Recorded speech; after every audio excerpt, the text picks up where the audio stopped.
Selamat datang di Puskesmas Margomulyo. Kami siap melayani Anda karena kesehatan Anda adalah tujuan kami, kepuasan Anda adalah kebanggaan kami.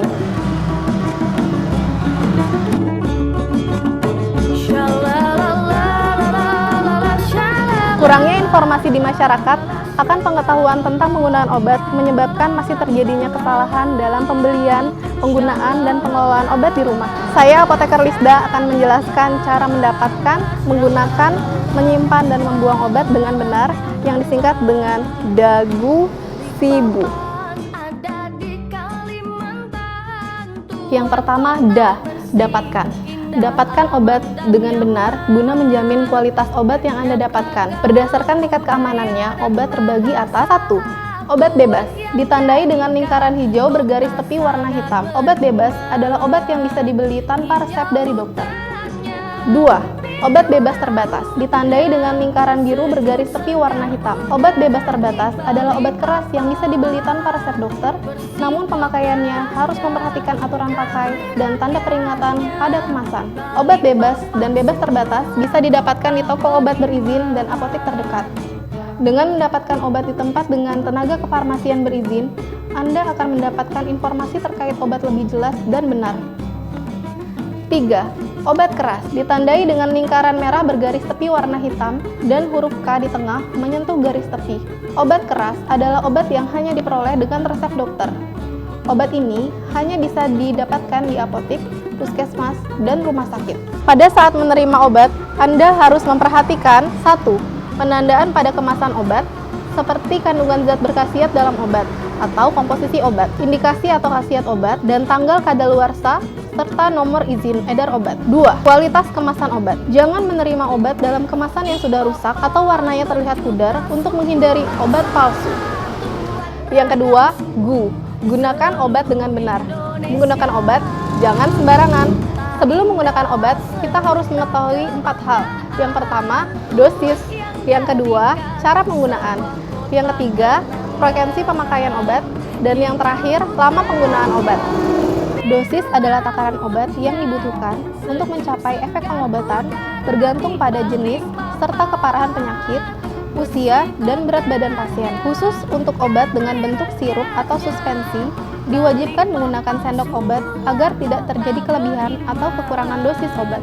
Cara pemakaian obat juga harus memperhatikan petunjuk sesuai dengan kemasan atau etiket yang tertera pada kemasan obat. Untuk obat yang digunakan secara oral, perlu diperhatikan apakah obat dikonsumsi sebelum makan, sesudah makan, atau bersamaan dengan makanan. Jangan lupa juga untuk memperhatikan frekuensi minum obat, karena kandungan obat yang sudah diminum dalam tubuh memiliki jangka waktu tersendiri. Hal itu bertujuan agar kadar obat dalam tubuh kita tetap dalam kondisi yang sesuai untuk pengobatan atau terapi obat. Contohnya, obat diminum 3 kali sehari, artinya diminum tiap 8 jam. Yang kedua, obat yang diminum 2 kali sehari, artinya diminum tiap 12 jam. Lama pemakaian obat adalah waktu yang dibutuhkan untuk mencapai efek pengobatan yang diharapkan. Misalnya, antibiotik harus digunakan sampai habis. Apabila timbul gejala seperti gatal-gatal, muncul ruam atau bintik merah pada kulit, segera hentikan penggunaan obat dan segera periksa ke fasilitas kesehatan terdekat. Gejala sama belum tentu obatnya sama loh, jadi jangan berbagi obat ya.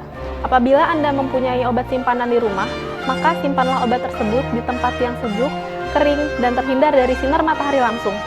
Perhatikan dan ikuti aturan penyimpanan pada kemasan obat atau tanyakan pada apoteker yang bertugas di apotek.